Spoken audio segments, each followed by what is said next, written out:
ஸ்ரீமதே ராமானுஜாய நமஹ. ஆழ்வார் எம்பெருமானார் ஜெய்யர் திருவடிகளே சரணம். ஆச்சாரியன் திருவடிகளே சரணம்.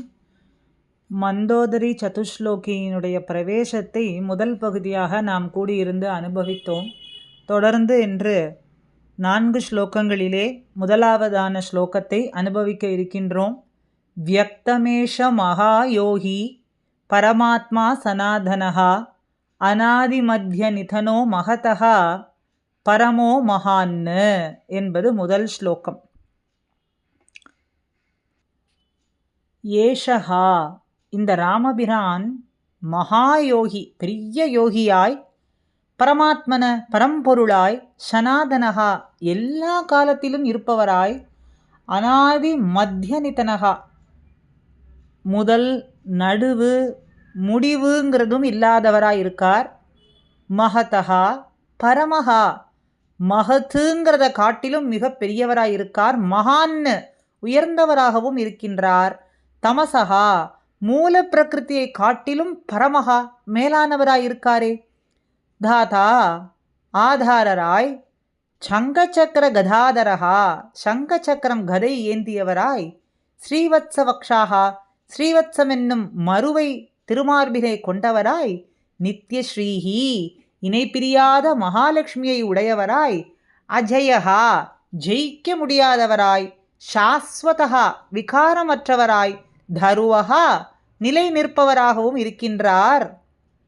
வியக்தம் மகாத்யுதிஹி பேரொளியை உடையவராகவும் இருக்கார். சர்வ லோகேஸ்வரஹா எல்லா உலகத்திற்கும் சுவாமியாய் இருப்பவர்.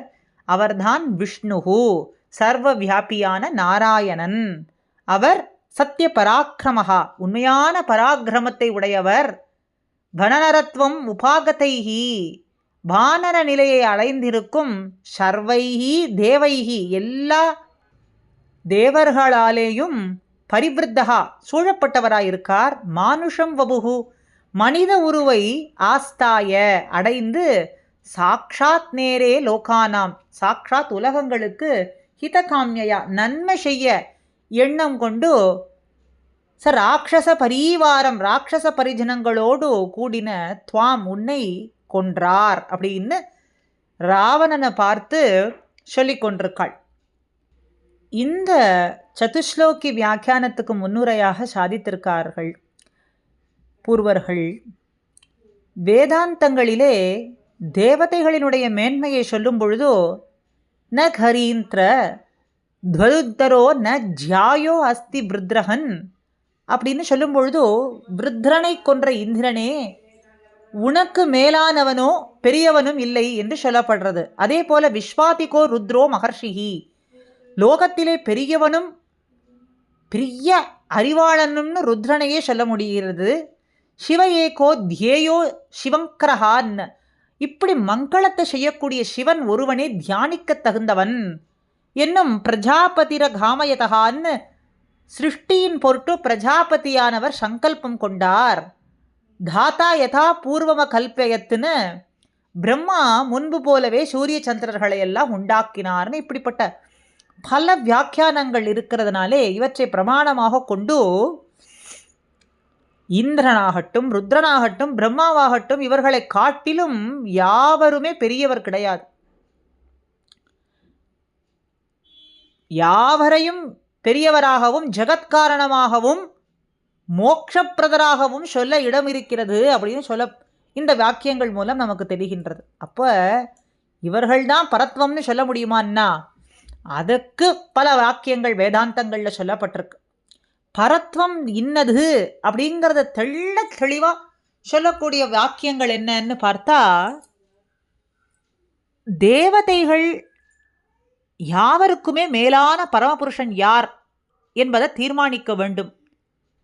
தேவதைகளுக்குள்ளேயே பரமபுருஷன் யார், மேலானவன் யார் அப்படிங்கிறத தீர்மானிக்கும் பொழுது ஏகோகவை நாராயண ஆசீத்து ந பிரம்மா நேஷானஹா அப்படின்னு சொல்லப்படுறது. அப்போ சிருஷ்டிக்கு முன்னர் நாராயணன் ஒருவனே இருந்தான். பிரம்மனும் இல்லை, ஈசானனும் இல்லை. அத புனரேவ நாராயண சோன்யம் காமம் காமயதா பிரம்மா சதுர்முகோ ஜாயத்த என்று சொல்லப்படும்படிக்கு மீண்டும் நாராயணன் சங்கல்பம் கொண்டான். அதனாலே நான்முகனான பிரம்மா உண்டானான். முக்கண்ணனாகிய சூலமேந்தி இருக்கக்கூடிய சூலபாணி புருஷோ ஜாயத்தன்னு சூலமேந்திய ஈசன் உண்டானான். நாராயணாத்து பிரம்மா ஜாயத்தேன்னு நாராயணனிடத்திலிருந்து பிரம்மன் உண்டானான். பிறகு அந்த பிரம்மனே இந்திரனை ருத்ரனை எல்லாம் உண்டாக்கினான்னு இந்த வாக்கியங்கள்லாம் காட்டுகின்றது. பிரம்மவிதாப்னோதி பரம், இந்த பிரம்மத்தை உணர்ந்தவன் மேலான பதத்தை அடைகின்றான். பராத்பரம் புருஷமுபைத்தி திவ்யம், இப்படி அறிந்தவன் மேலானவரிலும் மேலான திவ்ய புருஷனை அடைகின்றான். இப்படி இந்த வாக்கியங்கள்லாம் என்ன காட்டுகின்றது? வேறு தெய்வங்களை எல்லாம் சொல்லாமல் நாராயணனையே சொல்லும். நாராயண அனுவாகமாகட்டும், மகோபனிஷத்தாகட்டும், சுபாலோபனிஷத்தாகட்டும், முண்டோகோபனிஷத்தாகட்டும், சாந்தோக்கிய உபனிஷத்தாகட்டும் முதலான ஸ்ருதி வாக்கியங்களில் சொல்லி இருக்கிறபடி நாராயணன் ஒருவனே ஜகத்துக்கு காரணனாகவும் பரம்பொருளாகவும் முமுட்சுவானவர்களுக்கு உபாசிக்க தகுந்தவனாகவும் மோட்சம் அளிக்கக்கூடியவனாகவும் அறிவாளிகள்லாம் நிச்சயித்து சொல்கின்றார்கள். அப்போ நாராயண என்கின்ற சொல் இலக்கண முறைப்படி பார்த்தால் நாராயணன் என்ற பெயருடைய ஒரு தெய்வத்தையே குறிக்கின்றது. வேறு எந்த தெய்வத்துக்குமே இது பொருந்தாது. பிரம்மன், ருத்ரன், சிவன், இந்திரன் முதலான சொற்களை எல்லாம் நாராயணன் விஷயத்திலே பொருத்தி காட்டலாம். ஆனால் நாராயணனே சர்வ அந்தர்யாமியாக ஸ்ருதிகளில் சொல்லப்பட்டிருப்பதனாலே எல்லா சொற்களுமே நாராயணனிடத்திலேயே பொருந்தி விடுகின்றது. இப்படி விசாரித்து இதை உறுதி செய்வதுங்கிறது அத்தனை பேருக்கும் எளிதான காரியம் கிடையாது. சாஸ்திர விசாரம் கஷ்டப்பட்டே செய்ய வேண்டியிருக்கின்றது. நல்ல தெளிந்த அறிவு கொண்டவர்களிடம் உபதேசமாக கேட்பதுதான் சிறந்தது. அவர்கள் ஆச்சாரியனிடத்திலே சென்று அடிபணிந்து இப்படிப்பட்ட விசாரங்களை எல்லாம் தெளிந்து கொண்டும் மேலே இதை நன்னாக சொல்லக்கூடிய அறிவுடையவர்களிடம் கேட்பதுதான் சாலச் சிறந்தது. மகாபாரதத்தில் சஞ்சயன் திருதராஷ்டிர மன்னவனிடத்தில் சொன்னான். திருதராஷ்டிரனிடத்தில் சொல்றார், பக்தியா சாஸ்திராத் வேத்மி ஜனார்தனம் அப்படின்னு. பக்தியாலே சுத்த நினைவு உடையவர்களாய் சாஸ்திரங்களை கொண்டு ஆராய்ந்து பார்த்து நான் ஜனார்தனனை அறிகின்றேன் அப்படின்னு.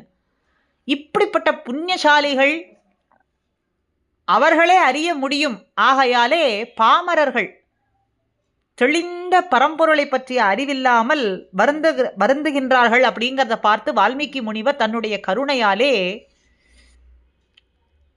மிகவும் கஷ்டப்பட்டு பெண்கள் கூட அறியும்படிக்கும் பேதை கூட அறியும்படிக்கும் எளிமையாக சாதித்திருக்கிறார். அப்போ ராவணன் மாண்டு கிடந்ததை பார்த்து கதறக்கூடிய மந்தோதரி வாயிலாகவும் ஒப்பற்ற உண்மைகளை எல்லாம் வெளியிடுகின்றார் வால்மீகி. அதாவது பரத்வ நிர்ணயம் பண்ணுகின்றாள் அப்படிங்கிறத இவரே காட்டுறார். தாரை துவமப்பிரமேயஸ்ச அப்படின்னு தொடங்கி சொல்லும் பொழுதும் கிஷ்கிந்தா காண்டத்தில் இப்போ இங்கே மந்தோதரி சதுஸ்லோக்கியாலும் தத்துவ நிர்ணயம் பண்ணுகின்றார். அப்போ குரங்கு படையை கொண்டு கடலை அணையிட்டபடியாலும் மகா வீரர்களான கரண் முதலானவர்களை கொண்டு படைகளோடு தான் தனி ஒருவராய் நின்று அழித்தபடியாலேயும் இந்த ராமர் சாதாரண மனிதனே கிடையாது, தேவரில் இவரே பெரியவர் அப்படிங்கிறத அறுதியிட்டு அதிலேயும் இந்திரன், குபேரன், ருத்ரன், யமன் போன்ற தேவர்கள்லாம் ராவனை கொன்றிருக்க முடியாது. ராவணனை தான் நேரிலே கண்டதை பார்த்து சேதுபந்தன, கரவதம், பாலிவதம் இதனாலேயும் வந்து அந்த அனுமானத்தினாலும் பராசிய சக்தி விவதை ஸ்ரீயதே சுவாபிகிஞான பலக்கிரியாசன்னு சொல்லப்படுறது. இந்த பரம்பொருளுக்கு மேலான சக்தியும் இயற்கையான ஒரு அறிவு வலிமை அப்படிங்கிறது எல்லாம் உண்டு அப்படின்னு கேட்கப்படுகிறது. அப்படி கேட்டிருந்தாலும் கூட ராமபிரான் தான் பரவஸ்து என்று தானே நிச்சயித்து அதை வெளியிடும்படிக்கு இந்த மாண்டு கிடக்கக்கூடிய ராவணனை பார்த்து சொல்றார், உன்னை கொன்றாரே இவர் சாமான்யவர் கிடையாது. பரவஸ்துவான நாராயணன் தானே, அவர்தான் பிரம்மனுக்கு அந்தரியாமியாயிருந்து தேவர்களாலே நீ அழிய மாட்டாய் அப்படின்னு பல வரங்களை கொடுத்துள்ளபடியாலே அந்த வரங்கள்லாம் உண்மையாவதற்கு தன்னை மனிதன்கிற போர்வையாலே மறைத்து கொண்டு தேவர்களை பல கஷ்டங்களுக்கு உள்ளாக்கினபடியான நீ, மேலும் தன்னுடைய விபூதி எல்லாம் உலகங்கள்லாம் நலிந்திருக்கிறபடியாலே அவர்களையெல்லாம் துணை கொண்டு இந்த லோகம் உய்வு பெற வேண்டும், வாழ வேண்டும் என்பதனாலே உன்னை சம்ஹரித்து இப்போ பெரிய புகழோடு நிற்கிறார் அப்படின்னு நிச்சயித்து சொல்றார். ஆக முதல் ஸ்லோகத்தால் இந்த லீலா விபூதியில் எல்லாரோடும் ஒன்னாக கலந்து நிற்கிற இவர் சேத்தனா சேத்தன விலக்ஷணமான வஸ்து, அறிவிருக்கக்கூடிய ஜீவர்களாகட்டும், அறிவற்ற பொருட்களாகட்டும், அச்சித்தாகட்டும், இதிலிருந்து முற்றும் வேறுபட்ட வஸ்து என்கின்றார். அவரா இவரா அப்படின்னு அலமர்ந்து தெரிந்திருக்கிறோம், இப்போ நன்னாக நிச்சயமாக தெரிந்துவிட்டது. தேவதாந்திர விஷய விசாரமான போது இவர் பகவானா இல்லது வேறு தெய்வமா, இல்லை இவர் யார் அப்படிங்கும் பொழுது பகவத் விஷயத்திலே வந்த பொழுது விசாரம் பிரகாசமாய் தெரியும்படியானது. ததாமி புத்தி யோகம் தம் என்ன தன்னை வந்தடைவதற்கு உறுப்பான அறிவை தானே அளிக்கின்றேன்னு எம்பெருமான் தானே சொல்றான். எப்படி அறியாதன அறிவித்த அத்தா என்றும் ஞானத்துக்கு ஊற்றுவாய் இருப்பது இவன்தானே, நாவினுள் நின்னு மலரும் ஞான கலைகளுக்கு எல்லாம் ஆவியும் ஆக்கையும் தானே, எல்லாம் அவனே. அவனை அறியக்கூடிய அறிவுங்கிறத அளிக்கக்கூடியவன், அதுக்கு ஊற்றா இருக்கக்கூடியவன் அந்த சர்வேஸ்வரனான எம்பெருமான் தானே. இனி அறிந்தேன் ஈஷருக்கும் நான்முகனுக்கும் தெய்வம், இனி அறிந்தேன் எம்பெருமான் உன்னைன்னு நான்முகன் திருவந்தாதியிலே சொல்லப்பட்டிருக்கு. இப்படி இத்தனை போதும் அறிந்திலேன், இவ்வளவு நாள் தெரியாமல் போனது, ஆனா இப்போதே அறிந்தேன் என்று சொல்லும்படியும், கண்டவாத்தால் தனதே உலகென நின்னான்னு திருவாய்மொழி வாக்கின்படியும் கண்ட உடனேயே சர்வலோகேஸ்வரஹா சாக்ஷாத்து என்னும்படியாக இருக்கின்றாரே. இவர் சாக்ஷாத் வியக்தமேஷ மகாயோகி பரமாத்மா, இவர் பரமாத்மான்னு சொல்லும்படிக்கு தேஜஸாக இருக்கின்றாரே அப்படின்னு எடுக்கின்றாள். இந்த முதல் ஸ்லோகத்தினுடைய அவதாரிக்கை சுருக்கமான வியாக்கியானத்தை இன்னும் கூடியிருந்து நாம் அனுபவித்தோம்.